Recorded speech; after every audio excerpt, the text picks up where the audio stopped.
اعوذ باللہ من الشیطان الرجیم بسم اللہ الرحمن الرحیم بسم اللہ الرحمن الرحیم الحمد للہ الذی خلق السماوات والارض وجعل الظلمات والنور۔ کل تعریف اور تمام شکر اس اللہ کے لیے ہے جس نے آسمانوں اور زمین کی تخلیق فرمائی اور بنایا اندھیروں کو اور اجالے کو۔ ایک بات نوٹ کر لیجئے کہ قرآن مجید میں تقریباً 7 پارے کے فصل سے یہ الحمد سے سورت شروع ہوتی ہے۔ سورہ فاتحہ الحمدللہ رب العالمین، اب یہ 7واں پارہ ہے، الحمدللہ الذی خلق السماوات والارض وجعل الظلمات والنور۔ پھر آپ چلیں گے اب 15ویں پارے میں آپ کو ملے گی سورہ کہف، الحمدللہ الذی انزل علی عبدہ الکتاب ولم یجعل لہ عوجا۔ پھر اس کے بعد 23ویں پارے میں 2 صورتیں آئیں گی، سورہ فاطر اور سورہ سبا، یہ دونوں بھی الحمدللہ سے شروع ہوتی ہیں، گویا کہ وہ آخری حصہ بھی اس کے اندر شامل کر دیا گیا۔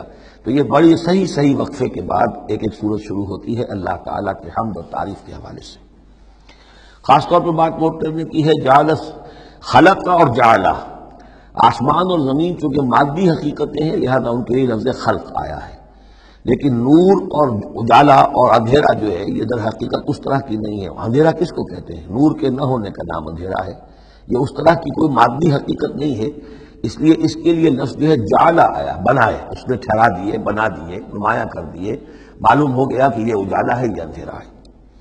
ثم الذین کفروا بربہم یعدلون، پھر بھی وہ لوگ جو اپنے رب کا کفر کرتے ہیں اس کے برابر کیے دیتے ہیں، یعدلون بہ شرکاءہم، یعنی جن کو انہوں نے شریک سمجھا ہوا ہے، جن کو انہوں نے اللہ میں ذات میں یا صفات میں یا حقوق میں شریک کیا ہے، تو لوگوں کا حال یہ ہے کہ جبکہ آسمانوں اور زمین کا پیدا کرنے والا بھی تنہا اللہ ہے، اور جبکہ ظلمات اور نور کا جو ہے بنانے والا بھی تنہا اللہ ہے، لیکن پھر بھی لوگوں کا حال یہ ہے کہ انہوں نے اللہ کے ساتھ، اپنے رب کے ساتھ کچھ اور ہستیوں کو برابر ٹھہرا دیا ہے۔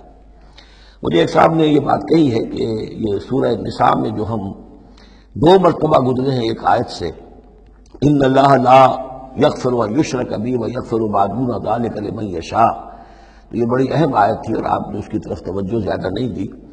یقیناً یہ بڑی اہم آیت ہے، اس میں کوئی شک نہیں کہ اللہ تعالیٰ اسے ہرگز معاف نہیں فرمائے گا کہ اس کے ساتھ شرک کیا جائے۔ البتہ یہ ہے کہ اس سے کم تر جو گناہ ہوں گے جن کو چاہے گا بخش دے گا بغیر توبہ کے، باقی یہ کہ شرک سے بھی انسان تائب ہو جائے تو شرک بھی معاف ہو جائے گا۔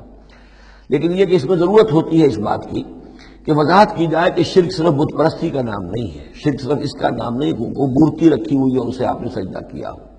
سمجھنے کی ضرورت یہ ہے کہ شرک کہتے کسے ہیں۔ تو اگرچہ میرا اپنا انداز تو یہ ہے کہ چونکہ مدنی صورتوں کے یہ مرکزی مضامین نہیں ہیں، یہ مضامین تو آئیں گے، اصل میں شرک اور توحید کی حقیقت کھلے گی آگے چل کر مکی صورتوں میں، خاص طور پر حوامیم میں جا کر یہ بات اور کھلے گی۔ توحید عملی کسے کہتے ہیں، توحید نظری کیا ہے، سورہ یاسین اور اسی طریقے سے فاطر اور سورہ سبا، پھر سورہ صاد، یہ جو ایک سلسلہ آئے گا وہ ہے اصل میں کہ جس کی مرکزی جو ہے آیت، وہ صورت جو ہے وہ سورہ یاسین ہے۔ یہ 23 صورتیں بنتی ہیں، 11 ادھر 11 ادھر، اور بیچ میں جو ہے وہ سورہ یاسین ہے، وہ ہے کہ جو اصل میں توحید کا مضمون ہے۔ البتہ یہ بات صحیح ہے کہ شرک ایک ایسی شے ہے کہ جس کے بارے میں ہر موقع پر ہی متنبہ کرنا چاہیے، اور اس معاملے میں چونکہ بعض کاموں سے میں فارغ ہو چکا ہوں اس لیے وہ میری توجہ سے ذرا ہٹ بھی جاتے ہیں۔ اللہ کے فضل و کرم سے بڑی پرانی بات ہے کہ 6 گھنٹے کی میں تقریر ریکارڈ کرا چکا حقیقت و اقسام شرک پر، اور جس کو کہ بہت علماء نے بھی پسند کیا، بڑے بڑے جید علماء نے بھی، اس حوالے سے کہ ایک شرک تھا جو آج سے کچھ عرصے پہلے لوگوں نے پہچان لیا یہ شرک ہے، اب ان کے پیروی کرتے ہوئے آج ان کے جو عقیدت مند ہیں اس شرک سے بچ رہے ہیں۔ لیکن شرک یہ بیماری ہے کہ ہر دور میں بھیس بدل کر آتی ہے۔ اس دور کا شرک کیا ہے، اس کو پہچاننا جو ہے اس کے لیے ذرا زیادہ وسعت نگاہ کی ضرورت ہے، زیادہ گہرائی میں سوچنے کی ضرورت ہے۔ جدید دور کے نظریات و افکار جو ہیں ان کا صحیح مطالعہ ہو، معلوم ہو کہ آج کے دور کا شرک کون سے، ان تازہ خداؤں میں بڑا سب سے وطن ہے۔ اب یہ بات جو ہے ظاہر بات ہے کہ ہمارے سابق علماء جو ہیں ان کے ہاں کوئی چیز نہیں ملے گی، اس لیے کہ اس انداز میں وطنیت کا نظریہ پہلے دنیا میں تھا ہی نہیں۔ تو اس لیے جو حضرات بھی اس موضوع پر چاہیں تو یہ میرے جو 6 کیسٹ ہیں 1 گھنٹے کے حقیقت و اقسام شرک پر، وہ ضرور ان کی سماعت فرمائیں۔ صدق اللہ العظیم۔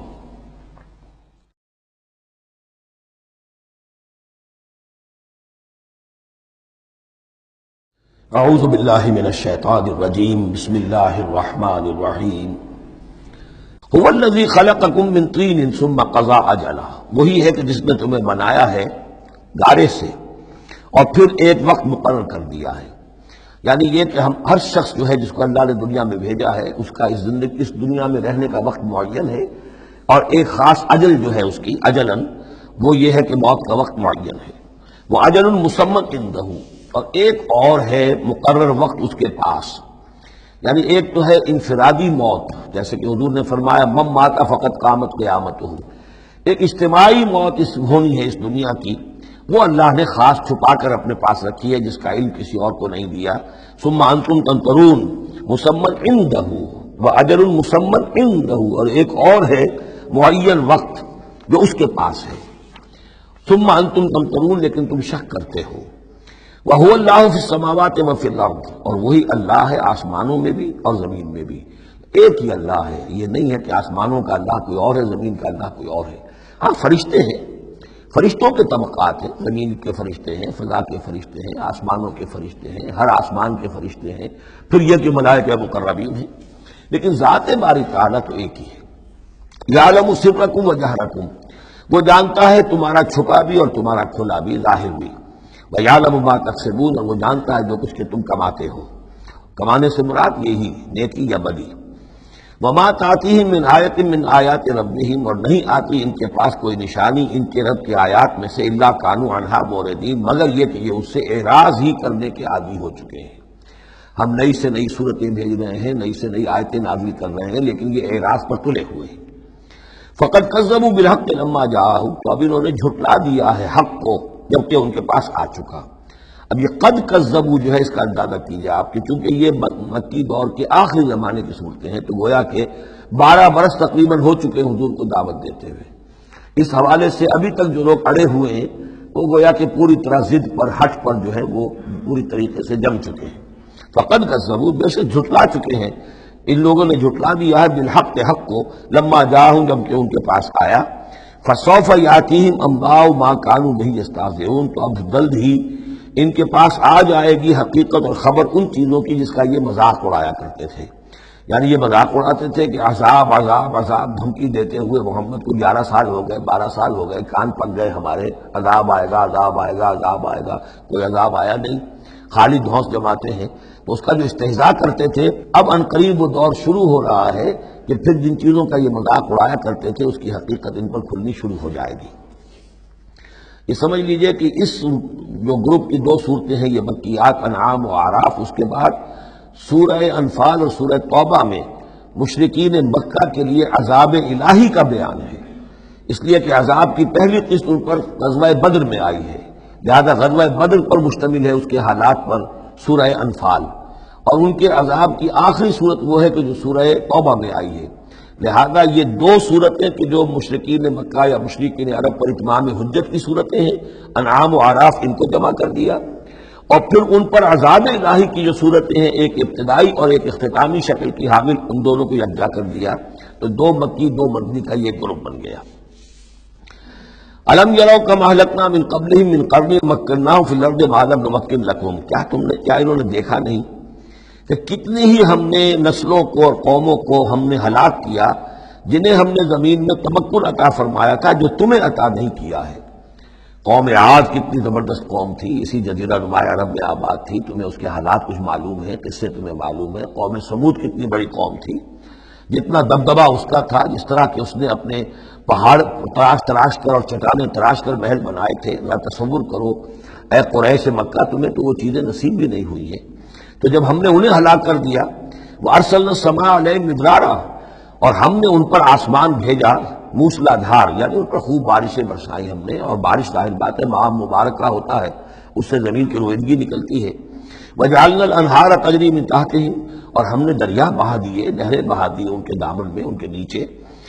فَأَهْلَكْنَاهُمْ بِذُنُوبِهِمْ، تو ان کو بھی ہم نے ان کے گناہوں کے پاداش اور اعراض اور کفر کے پاداش میں ہلاک کر دیا. تو مطلب یہ ہے کہ پھر تم کس کھیت کی مولی ہو؟ تم کیا سمجھتے ہو کہ تمہارے ساتھ اللہ تعالیٰ کی سنت اور اللہ کا قانون بدل جائے گا؟ وَأَنشَأْنَا مِن بَعْدِهِمْ قَرْنًا آخَرِينَ، اور ہم نے ہر ایک کو ہلاک کرنے کے بعد پھر ایک اور قوم کو اور ایک اور نسل کو اٹھا دیا. وَلَوْ نَزَّلْنَا عَلَيْكَ كِتَابًا فِي قِرْطَاسٍ۔ اب یہ اصل میں اس آیت کو سمجھ لیجیے، آیت نمبر 7 جو ہے یہ اس سورہ مبارکہ کا سب سے بڑا مرکزی مضمون ہے کہ حضور پر آخری دباؤ ڈال دیا تھا قریش نے کہ آپ اگر رسول ہیں اور رسالت اپنی ہم سے بنوانا چاہتے ہیں تو کوئی حصی معجزہ ہمیں دکھائیے، ایسا معجزہ جو اب آپ اپنی آنکھوں سے دیکھیں۔ مردہ کو زندہ کیجئے، آسمان پہ چڑھ کے دکھائیے، مکے میں ابھی کوئی باغ بنا دیجئے، یہاں کوئی چشمہ نیا نکال دیجئے، کوئی سونے چاندی کا محل دکھا دیجئے، آسمان سے اترتے ہوئے کتاب لے کر اترتے ہوئے ہم دیکھیں آپ کو۔ تو یہ ان کی طرف سے تقاضا جو ہے زور پکڑتے پکڑتے پکڑتے، اور یہ آپ دیکھیں کہ مسلسل چلے گا معاملہ۔ اب یہ اللہ تعالیٰ کی طرف سے فیصلہ یہ تھا کہ ہم نے ایسا کوئی معجزہ نہیں دکھانا۔ اب یوں سمجھے آپ کہ یہ چکی کے دو پارٹ تھے جن کے درمیان حضور صلی اللہ علیہ وسلم کی ذات آ گئی۔ بظاہر لوگوں پر یہ اثر پڑ رہا ہے کہ بھئی ہمارے جو یہ سردار ہیں قریش کے ٹھیک ہی تو کہہ رہے ہیں، عوام الناس کے اوپر یہ اثر پڑ رہا ہے کہ یہ رسالت کے مدعی ہیں، نبوت کے مدعی ہیں۔ موسیٰ نے کیسے معجزے دکھائے تھے یہ خود بتاتے ہیں، عیسیٰ نے کیسے معجزے دکھائے تھے یہ خود بیان کرتے ہیں، کیا وجہ ہے پھر کیوں نہیں معجزہ دکھاتے؟ تو گویا کہ ان کے لیڈروں نے عوام کی مت مار دی تھی، اور عوام جو ہے وہ کہہ رہے تھے کہ گویا کہ ان کی حجت محمد پر قائم ہو چکی ہے صلی اللہ علیہ وسلم۔ ادھر اللہ کا فیصلہ یہ ہے کہ ہم نے ایسا معجزہ نہیں دکھانا، جو بھی حق کا طالب ہے قرآن ہم نے نازل کر دیا ہے، یہی معجزہ ہے۔ تو یہ جو ہے رد و قضا اس میں جو ہو رہی ہے، اور اس میں واقعہ یہ ہے کہ کسی جگہ پر تو جا کر انسان کانپ اٹھتا ہے تصور کر کے کہ حضور صلی اللہ علیہ وسلم کی جو جان تھی، جان مبارک آپ کی کس قدر ضیق میں آ چکی تھی۔ ادھر اللہ کا فیصلہ اٹل ہے، ہم نے نہیں دکھانا۔ ادھر وہ کہہ دکھاؤ، اگر تم ہو واقعی، اگر نبی ہو رسول ہو تو معجزہ کیوں نہیں دکھاتے؟ تو اس کے درمیان گویا کہ ان کے لیے، اور یہ اس کا مرکزی مضمون ہے سورت کا، اور کچھ آگے چل کر جب یہ اپنے کلائمیکس کو پہنچے گا تو واقعہ یہ کہ رونگٹے کھڑے ہو جاتے ہیں۔ فرمایا وَلَوْ نَزَّلْنَا عَلَيْكَ كِتَابًا فِي قِرْطَاسٍ، اگر ہم نے اتار دی ان پر کوئی کتاب جو کہ کاغذوں میں لکھی ہوئی ہے، فَلَمَسُوهُ، اور وہ اسے چھو بھی لیں بِأَيْدِيهِمْ اپنے ہاتھوں سے، لَقَالَ الَّذِينَ كَفَرُوا إِنْ هَذَا إِلَّا سِحْرٌ مُبِينٌ، اس وقت بھی یہ کافر یہی کہیں گے کہ یہ کھلا جادو ہے، ہماری آنکھوں پر اثر ہو گیا تھا، ہماری نظر بندی کر دی گئی تھی۔ جس نے نہیں ماننا اس نے نہیں ماننا ہے، البتہ ہوگا کیا، ہم ایسا معجزہ دکھا دیں گے کہ مہلت ختم ہو جائے گی، پھر فوراً عذاب آئے گا۔ اس لیے ابھی ہماری رحمت کا تقاضا یہ ہے، ہم انہیں مہلت اور دینا چاہتے ہیں، ابھی اور اس کو دودھ کو بلونا ہے، شاید اس میں سے کچھ اور مکھن بھی نکل آئے، اس لیے ہم معجزہ نہیں دکھا رہے۔ معجزہ دکھائیں گے مہلت ختم ہو جائے گی، عذاب فوراً آ جائے گا۔ صدق اللہ العظیم۔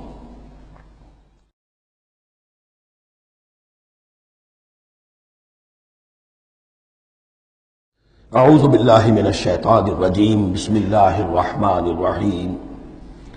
وقالوا لولا انزل علیہ ملک، اور وہ کہتے ہیں کیوں نہیں اترا ان کے اوپر کوئی فرشتہ، اوپر سے کوئی فرشتہ جو ہے پروں سے آتا دیکھتے ہم کہ ہاں آ رہا ہے۔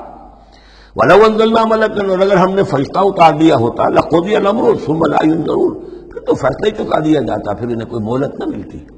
یعنی یہ کہ یہ ساری جو آزمائش ہے اس دنیا کی زندگی میں، وہ تو غیب کے پردے کی وجہ سے تو آزمائش ہے، غیب کا پردہ اٹھ جائے امتحان ختم، پھر تو نتیجے کے ڈکلیئر کرنے کا وقت آ جائے۔ یہ تو امتحان جو ہے سارا اس غیب ہی کی وجہ سے تو ہے۔ وَلَوْ جَعَلْنَاهُ مَلَكًا لَجَعَلْنَاهُ رَجُلًا، اور اگر ہم اسے فرشتہ بنا کر بھیج بھی دیتے، کسی بجائے محمد کے صلی اللہ علیہ وسلم کسی فرشتے کو نبی بنا کر بھیجتے، تو اسے بھی ہم نے انسان بنا کر بھیجنا تھا، انسانوں کے لیے بھیجنا تھا نا۔ فرشتوں میں بھیجنا ہوتا تو فرشتے بھیجتے، جب انسانوں میں بھیجنا تھا تو انسان ہی کو بھیجنا تھا۔ وَلَلَبَسْنَا عَلَيْهِمْ مَا يَلْبِسُونَ، اور جو اس وقت التباس ان کو ہو رہا ہے وہ التباس اس وقت بھی ہو جاتا، جیسے کہ حدیث جبرائیل جو ہے اس میں ہمیں معلوم ہے، حضرت جبرائیل علیہ السلام ایک انسانی شکل میں آئے تو لوگوں کو کیا پتا چلا کہ یہ جبرائیل ہے، وہ انسانی شکل میں آئے۔ وَلَقَدِ اسْتُهْزِئَ بِرُسُلٍ مِّن قَبْلِكَ، اور اے نبی آپ دل گرفتار نہ ہوں، آپ سے پہلے بھی تو رسولوں کا اسی طریقے سے مذاق اڑایا گیا، یہ صرف آپ پہلی مرتبہ نہیں ہے۔ قُلْ مَا كُنْتُ بِدْعًا مِّنَ الرُّسُلِ، اے نبی کہہ دیجئے کہ میں کوئی نیا نویلا رسول نہیں ہوں، مجھ سے پہلے بہت رسول آئے، لیکن یہاں بات اللہ کہہ رہے ہیں وَلَقَدِ اسْتُهْزِئَ بِرُسُلٍ مِّن قَبْلِكَ، اے نبی آپ سے پہلے بھی جو رسول آئے ان کا مذاق اڑایا گیا۔ حضرت نوح کا کیسا مذاق اڑا ہوگا، 950 برس تک اڑا ہوگا۔ آپ کو تو ابھی 10-11 برس ہوئے ہیں، وہ 950 برس تک ہمارے اس بندے نے جو ہے وہ جھیلا ہے سب کچھ۔ فحاق بالذین سخروا منہم ما کانوا بہ یستہزئون، بالآخر پھر گھیر لیا ان لوگوں کو کہ جو ہنسی مذاق اڑاتے تھے اسی چیز نے جس کا وہ استہزاء کرتے تھے۔ معاملہ وقت کا ہے، ٹائم فیکٹر کے سوا کچھ نہیں ہے۔ ابھی آپ کہہ رہے ہیں کہ کوئی جلدی سے ان کو دکھائی دیا جائے تاکہ ان کی زبانیں تو بند ہو جائیں کم وقتوں کی، لیکن یہ کہ نہیں، ہماری حکمت میں ابھی نہیں ہے کہ ہم کوئی ایسا معجزہ دکھائیں۔ قل سیروا فی الارض ثم انظروا کیف کان عاقبۃ المکذبین، اے نبی ان سے کہیے گھومو پھرو زمین کے اندر اور دیکھو کیا انجام ہوا ہے جھٹلانے والوں کا۔ تمہارے ہی اس جزیرہ نما عرب میں قوم عاد، قوم ثمود، یہ سب کے سب تھے، اور جب تم جاتے ہو شام کی طرف سفر کرتے ہو، قافلے لے کے جاتے ہو، تو وہاں قوم مدین کے مسکن بھی آتے ہیں، قوم لوط کے شہر بھی آتے ہیں، یہ سب تم دیکھتے ہو۔ قل لمن ما فی السماوات والارض قل للہ، ان سے پوچھئے کس کا ہے جو کچھ ہے آسمان اور زمین میں، پھر کہہ دیجئے اللہ کا ہے۔ کتب علی نفسہ الرحمہ، اور یہ اصل میں کہنا کس اعتبار سے ہے کہ مشرکین مکہ بھی یہ مانتے تھے مالک اور خالق اللہ ہے۔ ہمارے معبودوں کا مسئلہ تو یہ ہے کہ ہؤلاء شفعاؤنا عند اللہ، یہ ہماری شفاعت کریں گے اللہ کے پاس۔ وہ یہ تو نہیں کہتے تھے کہ لات اور منات اور عزا نے اور حبل نے دنیا پیدا کی ہے، ایسے قومن نہیں تھے، وہ کہتے تھے اللہ نے پیدا کیا۔ وَلَئِن سَأَلْتَهُم مَّنْ خَلَقَ السَّمَاوَاتِ وَالْأَرْضَ لَيَقُولُنَّ اللَّهُ، اے نبی آپ ان سے پوچھیں گے آسمان و زمین کس نے بنائے، کہیں گے اللہ نے بنائے۔ تو وہ کوئی کائنات کی تخلیق میں اس کے مالک ہونے میں شرک نہیں کرتے تھے۔ شرک ان کا کیا تھا، یہ بڑے چہیتے ہیں، لاڈلے ہیں، اونچے مقام ہے، یہ ہمیں چھڑوا لیں گے، یہ شرک تھا۔ کتب علی نفسہ الرحمہ، اس نے اپنے اوپر رحمت کو لازم کر لیا ہے، یہ کتبہ اللہ نے لکھ لیا ہے، علی نفسہ ہی اپنے اوپر، یعنی یہ لزوم اللہ اپنے اوپر کوئی شے لازم کر لے، ہم کوئی شے اللہ پر خود لازم قرار نہیں دے سکتے۔ کتب علی نفسہ الرحمہ لیجمعنکم الی یوم القیامۃ لا ریب فیہ، وہ لازماً جمع کرے گا تمہیں قیامت کے دن کہ جس میں کوئی شک نہیں ہے۔ والذین خسروا انفسهم فهم لا یؤمنون، تو جو لوگ اپنے آپ کو خسارے میں ڈالنے کا فیصلہ کر چکے ہیں وہ ایمان نہیں لائیں گے۔ یہاں ایک نقطہ ہے، ذرا غور کرنے کی بات ہے کہ یہ رحمت کا اظہار کیسے ہوا۔ کتب علی نفسہ الرحمہ لیجمعنکم الی یوم القیامہ، قیامت کے دن تو مار پڑے گی، سزا پڑے گی، سختیاں ہوں گی۔ اہل ایمان کے لیے یہ رحمت کا ظہور ہوگا، یہاں رخ ہے اہل ایمان کے لیے، انبیاء و رسل کے لیے، صدیقین اور شہداء کے لیے، صالحین کے لیے۔ تم جو کچھ جھیل رہے ہو، جو مصیبتیں برداشت کر رہے ہو، جو اس وقت تمہیں تنگی ہو رہی ہے، تمہارے لیے اللہ تعالیٰ کی رحمت کا وہ وقت آ کر رہے گا، تمہاری ان ساری خدمات کا بھرپور صلہ ملے گا، تمہاری ان ساری سرفروشیوں کے لیے اللہ تعالیٰ کی طرف سے قدر افزائی کا اعلان ہوگا۔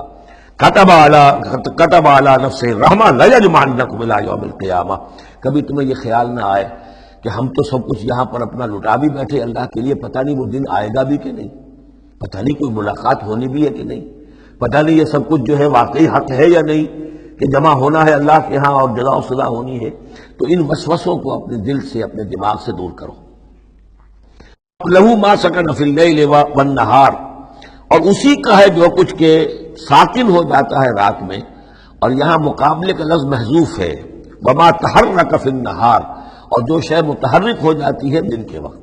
یہ مقابلے کے لفظ کو قرآن مجید میں حذف کر دیا جاتا ہے تاکہ آدمی خود اپنی عقل سے کام لے، ورنہ ظاہر بات ہے کہ نہار جو ہے دن کا وقت ہے، وہ سکون کے لیے نہیں ہے۔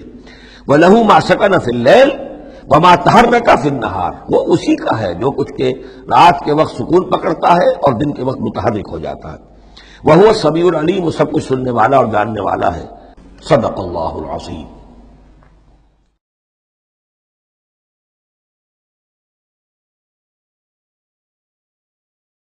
اعوذ باللہ من الشیطان الرجیم، بسم اللہ الرحمن الرحیم۔ قل اغیر اللہ اتخذ ولیا فاطر السماوات والارض، ان سے کہیے لوگوں عقل کے ناخن لو، کیا میں اللہ کے سوا کسی اور کو اپنا ولی بنا لوں، اپنا کارساز، اپنا مولا، اپنا مالک، اپنا حمایت، اللہ کو چھوڑ کر کسی اور کو بنا لوں؟ فاطر السماوات والارض، جو کہ آسمانوں اور زمین کا پیدا کرنے والا، تم بھی مانتے ہو کہ وہی پیدا کرنے والا ہے، تو اس کو چھوڑ کر کسی اور کو اپنا ولی بنائیں اور کسی اور کے خود ولی بن جائیں، تو یہ تو بڑی حماقت کی بات ہے، بڑے گھاٹے کا سودا ہے۔ وَهُوَ يُطْعِمُ وَلَا يُطْعَمُ، وہ کھانا کھلاتا ہے، اسے کھانا کھلایا نہیں جاتا۔ تم تو بتوں کے سامنے تو رکھتے ہو چڑھاوے اور حلوے مانڈے پیش کرتے ہو، اللہ کو تو کوئی ضرورت نہیں، وہ تو کھلاتا ہے تمہیں، وہ رازق ہے۔ قل انی امرت ان اکون اول من اسلم، کہہ دیجئے اے نبی ڈنکے کی چوٹ، مجھے تو حکم ہوا ہے کہ سب سے پہلا فرما بردار میں خود بنوں، ولا تکونن من المشرکین، اور دیکھو تم ہرگز نہ ہو مشرکین کے اندر، مشرکین میں سے۔ قل انی اخاف ان عصیت ربی عذاب یوم عظیم، کہہ دیجئے کہ خود مجھے اندیشہ ہے اگر میں اپنے پروردگار کی نافرمانی کروں تو بڑے دن کے عذاب کا۔ میں بھی مستثنا نہیں ہوں، میں بھی اللہ کا بندہ ہوں، جیسے آپ کو میں کہہ رہا ہوں کہ اللہ کی بندگی کرو، ایسے ہی مجھے بھی اللہ کی بندگی کرنی ہے۔ جیسے تم سے کہہ رہا ہوں کہ اللہ کی فرما برداری کرو، ویسے مجھے بھی کرنی ہے، اور جیسے تمہیں بتا رہا ہوں کہ اگر نافرمانی کرو گے تو پکڑے جاؤ گے، ایسے ہی میں بھی اگر بالفرض نافرمانی کروں گا تو مجھے بھی اندیشہ ہے۔ یہ بہت اہم آیات ہے، ان کو سمجھنا چاہیے۔ قل انی اخاف ان عصیت ربی عذاب یوم عظیم من یصرف عنہ یومئذ فقد رحمہ، وہ عذاب جو ہے جس کی طرف سے پھیر دیا گیا اس دن، اس پر تو اللہ کی بڑی رحمت ہو گئی۔ وذالک الفوز المبین، اور وہی ہوگی روشن کامیابی۔ دنیا کی بڑی سے بڑی کامیابیاں ہیچ ہیں، کوئی حیثیت نہیں، دولت ہے، وجاہت ہے، وقتی عزت ہے، شہرت ہے، اقتدار ہے، یہ ساری چیزیں جو عارضی ہیں، آنی فانی، لیکن یہ ہے کہ اصل مبین جو کامیابی ہے، فوز، وہ وہی ہے۔ وَإِن يَمْسَسْكَ اللَّهُ بِضُرٍّ فَلَا كَاشِفَ لَهُ إِلَّا هُوَ، اب یہ توحید ہے جو بیان ہو رہی ہے۔ اور اگر تمہیں کوئی اللہ تعالیٰ کی طرف سے پہنچا دی جائے کوئی تکلیف، تو کوئی نہیں ہے اس تکلیف کا دور کرنے والا سوائے اس کے۔ تکلیف میں پکارو تو اسی کو پکارو، کسی اور کو نہ پکارو۔ لا تدعوا مع اللہ احدا، وہی ہے مشکل کشا، وہی ہے حاجت روا، وہی ہے تمہاری تکلیفوں کو رفع کرنے والا۔ وَإِن يَمْسَسْكَ بِخَيْرٍ فَهُوَ عَلَىٰ كُلِّ شَيْءٍ قَدِيرٌ، اور اگر اس کی طرف سے کوئی خیر تمہیں پہنچا دیا جائے تو یقیناً وہ ہر چیز پر قادر ہے، کوئی اس کا ہاتھ روکنے والا نہیں ہے۔ اسے کسی اور سے سینکشن نہیں لینی ہوتی کہ میں اپنے فلاں بندے کے ساتھ یہ خیر کرنا چاہتا ہوں، وہ تو عَلَىٰ كُلِّ شَيْءٍ قَدِيرٌ ہے۔ وَهُوَ الْقَاهِرُ فَوْقَ عِبَادِهِ، اور وہ تو اپنے بندوں پر پوری طریقے سے زور آور ہے، چھایا ہوا ہے، مسلط ہے، کوئی بھی اس مخلوقات میں سے اس کے قابو سے باہر نہیں ہے، وہ قابو یافتہ ہے۔ وَهُوَ الْحَكِيمُ الْخَبِيرُ، اور وہ ہے کمال حکمت والا اور ہر شے سے خبر رکھنے والا۔ قُلْ أَيُّ شَيْءٍ أَكْبَرُ شَهَادَةً، اے نبی ان سے کہیے ذرا کون سی چیز ہے جو گواہی میں سب سے بڑی ہو؟ کس کی گواہی سب سے بڑی ہے؟ قُلِ اللَّهُ، خود کہیے اللہ کی گواہی سب سے بڑی ہے کہ نہیں؟ شہید بینی و بینکم، اور وہ میرے اور تمہارے مابین گواہ ہے۔ وَأُوحِيَ إِلَيَّ هَذَا الْقُرْآنُ لِأُنذِرَكُم بِهِ وَمَن بَلَغَ، اور میری جانب یہ قرآن وحی کیا گیا ہے تاکہ میں خبردار کر دوں تمہیں اس کے ذریعے سے، اور اس کو بھی جس تک یہ پہنچ جائے۔ یہ گویا کہ اس سورۃ کے عمود کا عکس ہے، یعنی میں نے بتایا عمود کیا ہے، حصی معجزہ ہم نہیں دکھائیں گے، بات ختم، لیکن اصل معجزہ یہ قرآن ہے۔ اے نبی ہم نے آپ پر یہ قرآن اتار دیا، آپ اس کے ذریعے تبشیر کریں، اسی کے ذریعے انذار کریں، اسی کے ذریعے تذکیر کریں۔ جس کے اندر صلاحیت ہے، جو طالب حق ہے، جو ہدایت چاہتا ہے، وہ ہدایت پالے گا۔ باقی جس کے دل میں کجی ہے، ٹیڑھ ہے، تعصب ہے، ضد ہے، ہٹ درمی ہے، حسد ہے، تکبر ہے، وہ آپ 10 لاکھ معجزے دکھا لیجیے وہ نہیں مانے گا۔ کیا علماء یہود نے مان لیے معجزے دیکھ کر حضرت مسیح علیہ السلام کے؟ کیسے کیسے معجزے، مردہ کو زندہ کر دینا، خلق حیات، یعنی گاڑے کا بنا ہوا پرندہ پھونک ماری اور وہ اڑتا ہوا پرندہ ہو گیا۔ یہ تو وہ چیزیں ہیں کہ جو یوں سمجھیے کہ ایکسکلوسیو افعال اللہ تعالیٰ کے ہیں، خلق حیات اور احیاء موتا، وہ بھی نشانیاں ظاہر کر دی حضرت مسیح کے ہاتھ پر، کتنے لوگوں نے مانا؟ تو ہم نہیں مانے، ہم یہ معجزہ نہیں دکھائیں گے، البتہ یہ کہ یہ ہے، آپ کرتے جائیے، محنت کرتے جائیے، کوشش کرتے جائیے۔ اب یہاں پہ خاص طور پہ بہی کا جو ہے لفظ اس کو نوٹ کیجئے، وَأُوحِيَ إِلَيَّ هَذَا الْقُرْآنُ، وحی کیا گیا ہے میری جانب یہ قرآن، لِأُنذِرَكُم بِهِ، تاکہ میں خبردار کروں تمہیں اس کے ذریعے سے، وَمَن بَلَغَ، اور جس تک یہ پہنچ جائے۔ جس تک پہنچ جائے کا مطلب کیا ہے کہ میں تو تمہیں پہنچا رہا ہوں، اب جو امت بنے گی وہ آگے پہنچائے گی۔ جس تک قرآن پہنچ گیا حضور کا انذار پہنچ گیا۔ یہ سلسلہ جو ہے تا قیام قیامت، کیونکہ حضور اپنے ہی زمانے کے لیے رسول بن کر نہیں آئے تھے، آپ تو تا قیام قیامت جو ہے اب آپ رسول ہیں، آپ ہی کی رسالت کا دور یہ چل رہا ہے۔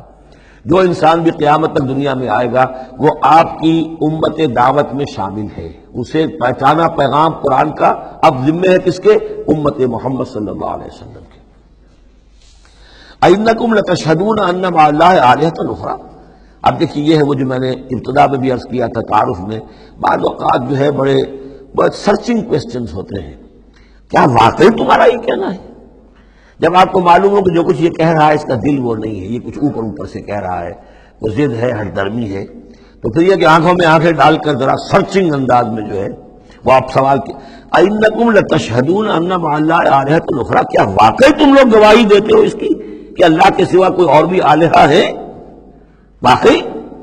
قُل لَا أَشْهَدُ، کہہ دیجیے بھائی ٹھیک ہے، اگر تم گواہی دیتے تو میں تو نہیں دے سکتا، میرے لیے یہ ممکن نہیں ہے کہ ایسی خلاف عقل، ایسی خلاف فطرت بات جو میں کہہ سکوں۔ قُلْ إِنَّمَا هُوَ إِلَٰهٌ وَاحِدٌ، کہہ دیجئے کہ وہ تو ایک ہی الہ ہے، اکیلا، واحد۔ وَإِنَّنِي بَرِيءٌ مِّمَّا تُشْرِكُونَ، اور یہ کہ میں بری ہوں ان تمام چیزوں سے جنہیں تم شریک ٹھہرا رہے ہو، میرا تمہارا کوئی رابطہ اس معاملے میں نہیں ہے۔ الَّذِينَ آتَيْنَاهُمُ الْكِتَابَ يَعْرِفُونَهُ كَمَا يَعْرِفُونَ أَبْنَاءَهُمْ۔ اب دیکھیے چونکہ یہ مکی دور کا آخری زمانہ ہے اور اس میں ظاہر بات ہے مدینہ تک بھی خبریں تو پہنچ چکی ہوئی ہیں، وہاں پر بھی کہ کوئی مکے کے اندر ایک دعوت ہے بڑے زور شور کے ساتھ شدت کے ساتھ اٹھ گئی ہے، اور وہاں پر وہ باتیں پہنچ چکی ہیں، اور بلکہ انہی کی طرف سے سکھائے ہوئے سوالات بھی مکے کے لوگ حضور سے کرتے تھے امتحاناً۔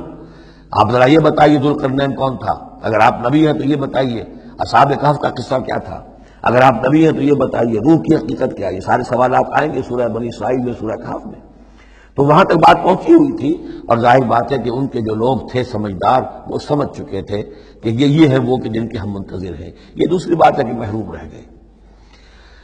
الذین آتیناہم الکتاب، وہ لوگ جنہیں ہم نے کتاب عطا فرمائی تھی، یعرفونہ، پہچانتے ہیں اس کو۔ ہو کی ضمیر دونوں طرف جا سکتی ہے، قرآن کی طرف بھی اور محمد کی طرف بھی صلی اللہ علیہ وسلم۔ باقی یہ میں واضح کر چکا ہوں، قرآن اور محمد مل کر ہی بینہ بنتے ہیں، یہ ایک ہی شے ہے، ایک ہی حقیقت ہے۔ حضور جو ہے قرآن مجسم ہے، قرآن ایک انسانی شخصیت اور سیرت و کردار کا ہیورا پہن لے تو وہ محمد الرسول اللہ صلی اللہ علیہ وسلم، جیسے کہ حضرت ام المومنین حضرت عائشہ صدیقہ نے فرمایا تھا کان خلق القرآن، حضور کی سیرت قرآن ہے۔ کما یعرفون ابناءہم، جیسے کہ پہچانتے ہیں اپنے بیٹوں کو۔ الذین خسروا انفسہم فہم لا یؤمنون، البتہ جو لوگ اپنے آپ کو تباہ کرنے پر تل گئے ہیں تو وہ ایمان نہیں لائیں گے۔ صدق اللہ العظیم۔